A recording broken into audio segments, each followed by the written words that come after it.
തെരഞ്ഞെടുപ്പ് അടുത്തപ്പോൾ 4% ക്ഷാമബത്ത മാത്രം അനുവദിച്ചതിൽ സർക്കാർ ജീവനക്കാർക്കിടയിൽ പ്രതിഷേധം ശക്തം.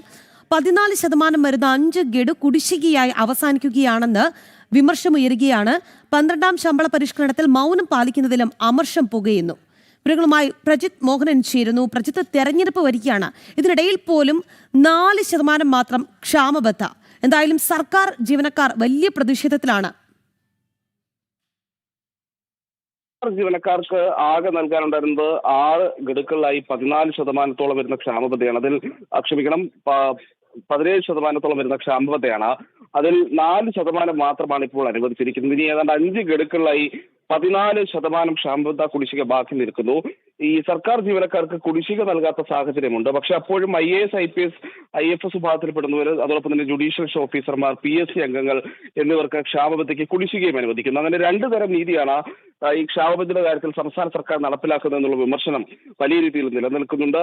ഈ കുടിശ്ശിക നൽകാത്തത് കൊണ്ട് തന്നെ 191 മാസത്തെ കുടിശ്ശിക പണം ഇവർക്ക് നൽകുന്നുണ്ട്. ഓരോ തസ്തികയ്ക്കും അനുസരിച്ച് ഈ 191 മാസത്തെ കുടിശ്ശിക എന്ന് പറയുമ്പോൾ അത് ഓരോരുത്തർക്കും ലക്ഷങ്ങൾ വരുന്ന രീതിയിലേക്കൊക്കെ ഉണ്ട്. തസ്തികകളുടെ വ്യത്യാസം അനുസരിച്ച് അവരുടെ ക്ഷാമബത്ത കുടിശ്ശികയിലും വ്യത്യാസങ്ങൾ ഉണ്ട് എന്നുള്ളതാണ്. ഈ ക്ഷാമബത്ത കുടിശ്ശിക ജീവനക്കാർക്ക് ലഭ്യമാകാൻ പോകാത്ത സാഹചര്യവും നിലനിൽക്കുന്നു എന്നുള്ളതാണ് പ്രതിഷേധം ശക്തമാകുന്നത്. അതോടൊപ്പം തന്നെയാണ് ഈ ശമ്പള പരിഷ്കരണവുമായി ബന്ധപ്പെട്ടുള്ള പ്രശ്നങ്ങളും ജീവനക്കാർ കാര്യക്ഷമമായി വളരെ കാലമായി ഉന്നയിക്കുന്നത്. പ്രത്യേകിച്ച് ഈ 12ാം ശമ്പള പരിഷ്കരണം ഉടൻ നടപ്പിലാക്കുമെന്നൊക്കെയുള്ള സർക്കാരിന്റെ പ്രഖ്യാപനം നേരത്തെ ഉണ്ടായിരുന്നു. എന്നാൽ ഈ സർക്കാരിന്റെ കാലത്ത് ശമ്പള പരിഷ്കരണം ഉണ്ടാകില്ലെന്നുള്ള കാര്യം നമ്മൾ ജനജീവി നേരത്തെ വാർത്ത നൽകിയതാണ്. സർക്കാരിന്റെ കാലാവധി അവസാനിക്കാൻ ഇനി ഏതാണ്ട് മാസങ്ങൾ മാത്രം ബാക്കി നിൽക്കുന്നു. എന്നിട്ടും ശമ്പള പരിഷ്കരണ കമ്മീഷൻ നിയമിക്കുന്നതടക്കമുള്ള പ്രാഥമിക നടപടികളിലേക്ക് പോലും സർക്കാർ കടന്നിട്ടില്ല. ഈ വിഷയമാകട്ടെ മന്ത്രിസഭാ യോഗങ്ങളിൽ പോലും ചർച്ച ചെയ്യാതെ സർക്കാർ ഒളിച്ചു കളിക്കുകയും ചെയ്യുന്നു.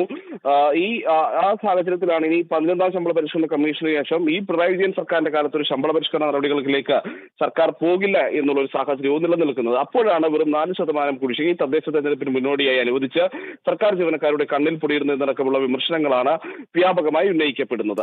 ശരി പ്രജിത്ത്, തെരഞ്ഞെടുപ്പ് അടുത്തിട്ടും 4% ക്ഷാമബത്ത മാത്രമാണ് അനുവദിച്ചത്. ഈ വിഷയത്തിൽ സർക്കാർ ജീവനക്കാർക്കിടയിൽ വലിയ പ്രതിഷേധമാണ്. 14% വരുന്ന 5 ഗഡു കുടിശ്ശികയായി അവസാനിക്കുകയാണ് എന്നാണ് അവരുടെ വിമർശനം. വിവരങ്ങൾ നൽകിയത് പ്രജിത് മോഹനനാണ്, തിരുവനന്തപുരത്ത് നിന്നും.